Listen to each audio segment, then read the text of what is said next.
Brut de décoffrage sur Logos FM avec Mathieu. Votre rendez-vous rénovation et construction en partenariat avec la Fédération française du bâtiment.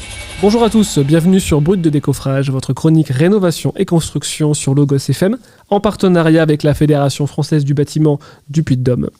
Aujourd'hui, j'ai le plaisir et l'honneur de recevoir Stéphane Fontanella, le dirigeant de Drone des Puys, pour discuter, je crois, d'un sujet qui nous fait prendre de la hauteur. Oui. Bah, écoutez, c'est déjà la deuxième fois que je viens et je vous remercie pour l'invitation. Avec plaisir. Donc, on parle de dirigeants. Là, pour le coup, on est même 3 associés. D'accord. J'ai mon co-gérant qui est à côté, là, pour une fois. Qui se cache d'ailleurs, on signale qu'il se cache. Oui, voilà. Après, c'est pas grave, on se ressemble beaucoup. Ça, il n'y a pas de souci. Mais voilà, sans qui, de toute façon, ça n'aurait pas été possible et ça ne le serait toujours pas. Parce qu'on a quand même des compétences bien complémentaires. Très bien. Justement, Stéphane, parlons de l'entreprise, un petit peu d'historique pour raviver la mémoire. Oui, alors du coup, donc c'est une entreprise qui a été immatriculée le jour du confinement, si tout le monde s'en rappelle, le 17 mars 2020. C'est une date que je ne pourrais pas oublier. Donc ça fait maintenant un peu plus de 5 ans qu'on a ouvert, on se développe petit à petit et on monte en compétences. 5 ans déjà. Ça passe vite. Oui. Ouais, 5 ans comme ça, ça c'est sûr. Ça passe vite. Mine de rien. Voilà, donc écoutez, de toute façon on est basé à Issoire, mais après on intervient un peu partout en France, quelque part, même si c'est majoritairement en Auvergne et autour. Justement, avant de parler des activités de l'entreprise, le drone plus généralement dans le secteur du bâtiment, ça progresse ?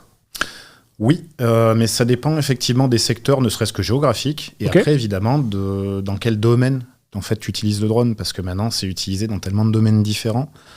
Justement, je pense qu'on en parlera un peu tout à l'heure, on a quand même pas mal de pistes, ne serait-ce que de développement. Et à un moment donné, vu que nous on était assez généralistes, c'est pas si fréquent qu'il y ait des entreprises qui fassent un peu de tout comme nous. À un moment donné, comme pour l'instant on n'est que 2 en activité, en plus, il va falloir, on va dire qu'on se recentre sur certaines activités pour le coup. Ou alors, si vraiment après tout se développe, qu'on embauche quelqu'un de spécialisé. Et justement, les activités du drone dans le bâtiment, c'est quoi ? Donc là, en l'occurrence, nous, on s'est spécialisé au départ et même, on va dire, de plus en plus maintenant, justement sur tout ce qui est nettoyage. Donc nettoyage, on va dire, de toiture, que ce soit pour les particuliers, les collectivités ou les pros, en basse pression, pour le coup. D'accord. Donc, toiture, panneaux solaires, vitres, maintenant, même, on peut faire, que ce soit en drone ou même sans drone, parce qu'on n'est pas toujours obligé de le sortir. Et là, en l'occurrence, on a rajouté une corde à notre arc cette année. On a été les premiers à faire ça en Auvergne avec des collègues d'un réseau qui s'appelle le Drone Expert Network. Et on a nettoyé la façade des Thermes Calou à Vichy. La majorité par drone, pour le coup, en haute pression. Donc là, c'était le premier chantier que je sache, en tout cas en Auvergne, à être utilisé de cette manière-là. Enfin, en tout cas, être fait de cette manière-là. Et comment réagit le drone avec cette pression-là ? Alors franchement, c'est pas tellement la pression le problème, après c'est les à-coups de pression. D'accord. Donc là, on avait, de toute façon, là on a un Karcher réglable en pression, donc on le fait monter, et encore que, on était à 130-140 bars, il prend le recul sans souci. On a des grosses machines puissantes, ça, il n'y a pas de problème. Sinon, pour des plus grosses pressions, on a des collègues qui ont des camions pompes, mais qui ont des montées progressives en pression. D'accord. Le drone, comme ça, il a le temps de calculer en fait quelle compensation il doit mettre. Mais en termes de poussée, il n'y a aucun souci. Ça, c'est des drones vraiment puissants. Et on va peut-être parler un petit peu de ce chantier. Alors, comment ça s'est passé ? Comment a été mis en place le chantier ? Comment vous balisez ? Comment on réalise un chantier comme ça ? Alors là, pour le coup, ça tombait bien, puisque c'était un chantier où justement, c'était généraliste. Il rénovait l'intégralité du bâtiment. D'accord. Donc en fait, tout était déjà fermé. Ah, parfait. Donc le parking de devant a été utilisé. C'est passé parfaitement en fait pour la zone de sécurité. Et de toute façon, en l'occurrence pour les projections, même si on utilisait les produits de toute façon comme on fait tout le temps les plus propres possibles, en fait, on faisait la sécurité par exemple où on décalait les gens sur le trottoir. Mais c'est arrivé qu'à un seul moment. Tout le reste était très bien balisé, on était pile dans la zone de sécurité, quoi. Et là, le drone, il est monté à quelle hauteur pour faire son nettoyage ? Je crois qu'on monte à 25 mètres. C'est pas très haut, mais ça commence. Ça commence quand même un peu. Oui, mais après, avec ces machines-là, on monte à 50 sans souci. Pour faire le même type de travaux ? Oui, pour le coup, donc moi, ça, je ne l'ai pas encore fait en haute pression. Okay. Après, j'ai des collègues qui l'ont déjà fait.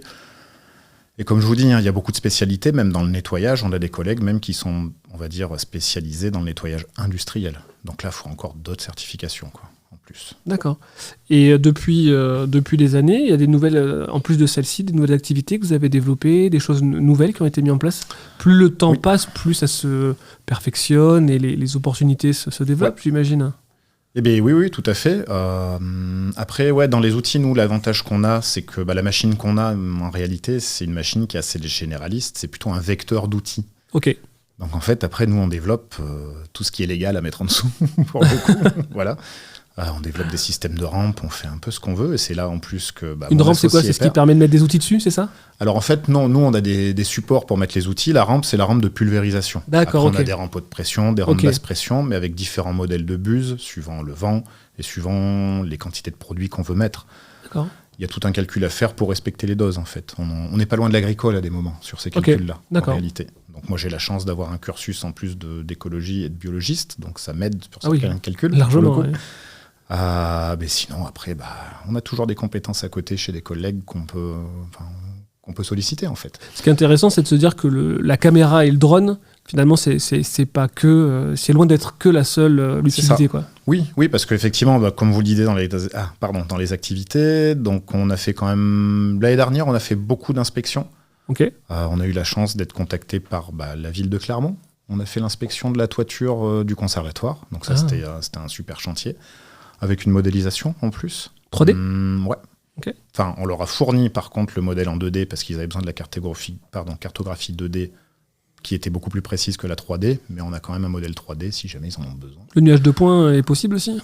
De toute façon, on est parti du nuage de points là, pour le coup. D'accord. Ouais. Parce qu'en fait, comme il y a des toits qui se chevauchent en plus, j'avais pas envie d'avoir des zones d'ombre. Ouais. Donc j'ai quand même fait, on va dire, une captation en 3D pour après la projeter en 2 dimensions. Ok, d'accord. Et après, en activité, il y a beaucoup de choses. Hein. Le photovoltaïque se développe de plus en plus, que ce soit du nettoyage ou du contrôle en fait, de panneaux sur des grandes centrales par thermographie. Voilà, nous, on passe par un sous-traitant qui fait l'analyse des captations qu'on fait avec une IA, pour le coup, et qui est très précise et qui marche très, très bien. Donc là, on est sur IA, panneaux photovoltaïques, ça fait beaucoup de mots-clés. Drone. Oui. On est en quelle année, en fait là, on est toujours en 2025, sauf que, de toute façon, l'IA, qu'on le veuille ou non, ça va nous simplifier la vie sur plein de domaines, surtout si automatisé, en fait, en réalité, là-dessus, ce sera génial. Ça fait gagner un temps pas possible, et quelque part, là, en plus, le temps, c'est de l'argent. Donc, si ça peut baisser les coûts pour les entreprises en plus, même pour les clients, c'est tout bénef. Sur les panneaux, j'ai entendu aussi que, vu qu'on ne peut pas remonter sur un panneau quand il est posé, est-ce que le drone servait à aller contrôler aussi la pose contrôler la pose. Après la pose, de contrôler aussi que tout est bien installé en fait. Oui, après, soit effectivement, on fait une captation classique et une cartographie sur les grandes surfaces pour regarder si tout est bien agrafé, tout est bien mis. Voilà, ouais. Mais justement, c'est ce que je disais. Sinon, avec l'imagerie infrarouge, on peut regarder en fait les défauts qui peuvent être sur les panneaux. On est sur un autre niveau là. Ouais. Et vu que nous, en plus, on fait du nettoyage, on vient en complément des robots qui viennent se fixer dessus, là, pas avec les petites brosses. C'est en basse pression, de toute façon, j'imagine. Toujours. On dépose le produit, c'est le produit qui agit là-dessus. La haute pression, on l'utilise vraiment que pour les façades, et que ce soit par drone ou à la main. Parce que c'est pareil, là, cette année, on s'est équipé de systèmes de purification d'eau pour nettoyer les vitres. On peut faire les panneaux solaires. Et on peut l'utiliser, brancher directement sur le drone, mais aussi à la main. On a des perches de 15 mètres, ça nous ouvre déjà beaucoup de portes, en fait. La machine, c'est quand même une machine volumineuse. Il y a des endroits, si on peut éviter de la sortir, c'est pas mal. C'est le bon outil au bon moment, au bon endroit. On essaye de dimensionner toujours au mieux, quoi. Là, pour le coup, à Vichy, là, j'ai fait venir 2 collègues. On était à 4 sur le chantier avec 3 pilotes de drone, mais 2 qui tournaient en permanence parce que le chantier était quand même volumineux. Donc, Et c'est toujours les mêmes types de taille de drones que vous utilisez? Ou vous avez des petits drones pour certains petits travaux Oui, et puis en plus, en l'occurrence, c'est que les gammes, il y a de plus en plus de choix, en fait. Parce que nous, quand on a ouvert il y a 5 ans, techniquement, le drone qu'on a, c'est un drone de cinéma. D'accord. C'est un drone qui était fait pour porter les grosses caméras de cinéma. Ouais. C'était, on va dire, un des plus puissants et des plus fiables. Donc on l'a toujours, il marche très bien. Mais maintenant, il y a de plus en plus d'acteurs, en fait, même de fabricants de drones, qui se spécialisent. Donc nous, on a un drone généraliste, quelque part, puisqu'après, on monte les outils qu'on veut dessus. Mais à terme, c'est plutôt ça. En fait, on se dirige vers des spécialisations de machines, pour le coup. Donc forcément des plus petites pour aller en ville, même pour faire des captations d'images, soit en infrarouge ou en multispectral, ou en spectre visible. Et après, sur du nettoyage, effectivement, avec des pressions comme ça, et pour bosser toute la journée, oui, là on part sur des machines plus volumineuses qui sont plus fiables, forcément, la plupart du temps. Mais il y a des intermédiaires aussi, là, pour le coup. Je vais en piloter un la semaine prochaine. Je vais l'essayer d'une marque française. Voilà. Ah, ça, c'est bien. Il y en a de plus en plus, des Français, de toute façon. Très bonne nouvelle, ça. Ouais. Très, très bonne nouvelle. Carrément. Et justement, il y a des perspectives. Alors, peut-être le développement d'industrie française, on espère, sur cette thématique-là encore plus fortement.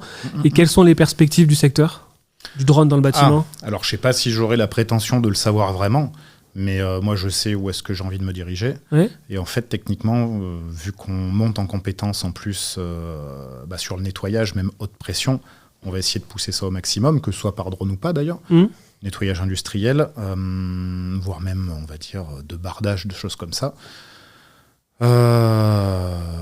Comment dire et ensuite, sur les panneaux photovoltaïques. Voilà. Parce que ça, c'est pareil, il y a beaucoup de choses à réaliser, que ce soit en nettoyage ou en contrôle, en fait.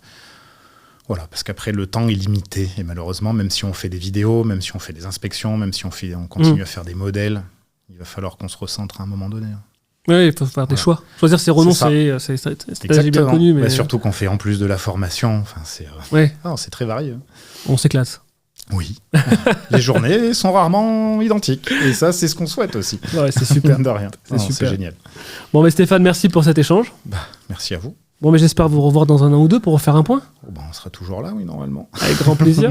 Merci beaucoup, Stéphane. Merci. Bonne journée à vous. Merci. C'était Brut de décoffrage sur Logos FM, en partenariat avec la Fédération française du bâtiment. Passez à tous une belle journée. Je vous rappelle que vous nous retrouvez sur les réseaux sociaux. À bientôt. C'était Brut de décoffrage sur Logos FM, avec notre partenaire, la Fédération française du bâtiment.